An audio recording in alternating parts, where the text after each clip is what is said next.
จะเป็นเทศเสียงเทศของยาคูพ่นได้พ่นสันเข้าก่อนสิไปงานพระธาตุเชิงซุมอยู่บางคำขาตำบลอาจารย์ได้เตรียมที่แห่ไปบริเวณศาลากลางแล้วก็แห่ไปบริเวณพระธาตุเชิงซุม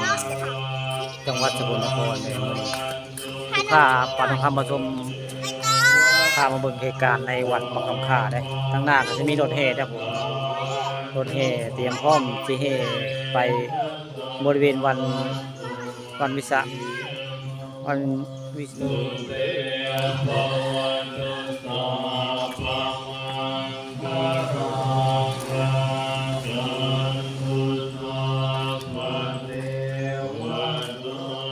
นี่ยครูมันกำลังสั่นเข้า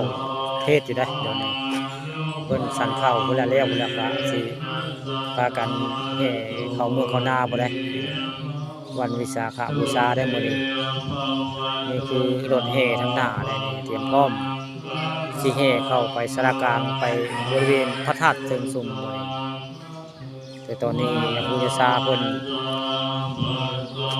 สิชันเข้าเทศในตอนเช้าได้มื้อนี้ชันเข้าแล้วก็สิพากันแห่พุ่นละไปบริเวณศาลากลางร5มื้อนี้